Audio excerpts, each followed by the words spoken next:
So my topic, I'm not going to be long-winded because it's been a long day, but my topic is shock is my therapy. And I came up with that topic a few weeks ago. I was at the gym working out because it's important to be healthy. Okay, guys? You have to keep your mind right, your body right. Everything has to be right for you to be successful. That's true. And I sat in the gym working out. I said, what am I going to talk about? And what came to me was shock therapy. And I said, I can't really just say shock therapy. What about it? Shock is my therapy. So 2 years ago, I went to Kenya for a client of mine. Funny enough, I'm flying out tomorrow again to Kenya.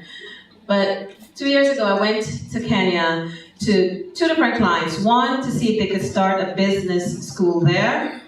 And the second was basically they were looking to do international exchange and stuff like that with students.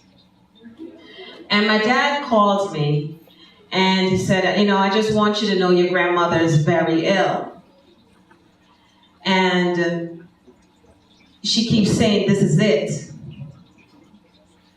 And then pretty much she went into a coma. And he called, he's like, you have to come back.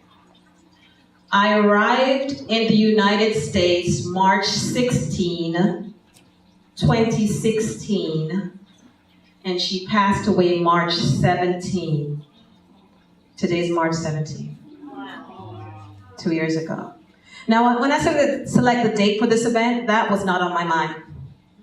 It's coincidental. There was a day that was available. I kept asking for days. I really wanted it to be closer to actually International Women's Day. And this is the date that I got. But although she was 94 and a half, she lived a long life. When she passed, it was a shock. Like the day after I arrived, that was it. And I also realized I went back because my dad needed me at that time. Because we were very close. And one thing about her, she was a very loving person. She was the pillar of the family. And for those who are Christian, she was the prayer warrior. And just going back to the family home, at the time I was in Florida. So coming back to Brooklyn, it was just heartbroken. But I remember her joy, her fun. And I started thinking to myself, okay, this is death. However, what does this want to show me? Wake up, motivate. You're here, you're still alive, you're not dead. Keep pushing, do what you do. Love what you do. Take the risk. And I did that. Now, of course, I'm the type of person, I try to have the strength, I try to show you that I'm a warrior, but I'm human. I break down. I call. I ask for prayers, please, I'm scared. I need your word, just talk to me. So it went on for a year, and then second death, 1 year after.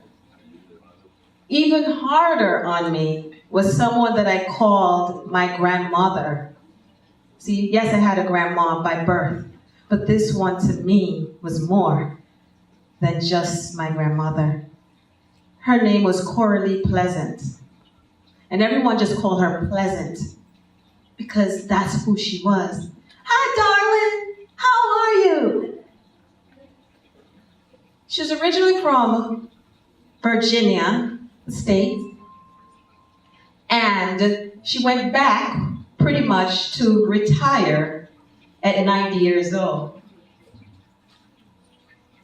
When she came in my life, I thought, okay, I'm going to take care of her, but many times she took care of me. When I came home and I'm tired, the food was there. Sometimes I'm like, what did you cook? And she's like, you're gonna eat it, daughter.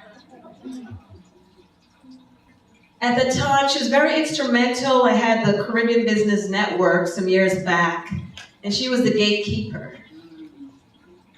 She was the person who was there. Everyone knew her. She had to show love, and oh, I miss her. But it's life, right? We live and we move on. So I could not hear from her. And the other day, actually when I was at the gym, and that's also the reason I clicked for the topic, I'm looking through the phone for someone else's number, and I realized the last message that I sent to her that she didn't respond. So Miss Pleasant, I can't hear from you. I called her Miss Pleasant. Well, Grandma, but Miss Pleasant. I can't hear from you. What's going on? Nothing. So I started calling all over the place in Virginia, whatever numbers, because I told her, give me a list of numbers. If something happened, I can't hear from you, I need that list. She fought with me for some time because she's like, I ain't dying yet. But I had that list. And I got her nephew. Her nephew is 86 years old. And he says, well, Coralie ain't doing too good, daughter. Similar to how she spoke to me. And he gave me the number of the nursing home. And I called the nursing home, and I said, how is she doing? They said, I said, okay, her birthday's April 15th, 2017 at the time. I'm gonna come that Saturday. She said, can you come before that? And I started crying. I said, don't say this, please. I just can't handle it at this moment, don't. She said, I'm just being honest. So I jumped in the car the morning, and my aunt said to me, I'm gonna take this ride with you. Now this aunt wasn't close to her, but she's close to me because it's my aunt, right? She jumped in the car, and I drove, and sometimes I felt like I was falling asleep at the wheels, truth. And I had to jump back. And when I got there, I said, it's Neva. And she, and they're like, whoa, she knows you're here. And I spoke to her, and I said, I didn't get married yet. Just see the movement, and she moved. But my heart, I knew it was it, but I just couldn't take that was it. And I kissed her, and I walked out, and 15 minutes after she died, another shock to my system. What do? This was someone, any stress, anything I can call her, because her experience, her wisdom. She didn't need riches to be happy. She was so humble. And that made everyone want to be around her. And I didn't have that person anymore. But I thought about it. Neva, you gotta keep pushing. You are here, you are living. You love to travel? Travel. You love to make things happen? Make it happen. You want people to be successful? You want yourself to be successful? Do it. So while at the gym, I'm thinking about these things coming at me, and the reason why, the last shock, my cousin passed away early this year of a seizure at 33 years old. In her sleep. And I'm like, you're supposed to live and whatever, but someone's so young. Why? And I don't know why, but again, I just know that I have to keep pushing, stay positive. I am here, I'm alive, I'm going to live. And when I was at her funeral, a cousin read her eulogy, and one of the things that she said, do what you love and love what you do. And I sat there and said, yo, I'm gonna keep doing it. And I'm gonna say that to you. Do what you love and love what you do, because you don't know what's gonna happen tomorrow. Live your fullest life. Personally, I know this is a little sad, dreary, I'm talking about death. But one of the things I love to do, and I mentioned it at my last conference, I love to dance. Yeah, it doesn't look like I look a little stiff and bored, but I love to dance. That's how I get things out.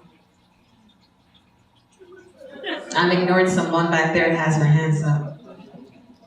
But I say to you today, I appreciate you coming out, because this is one of the things that I love to do.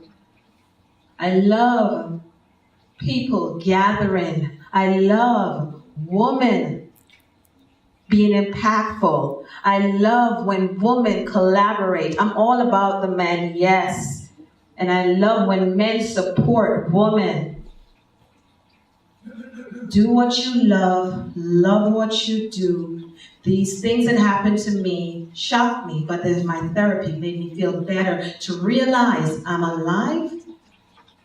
I am going to be a dynamic global business developer. I am going to be that great speaker. I am going to be Dr. Neva. Thank you.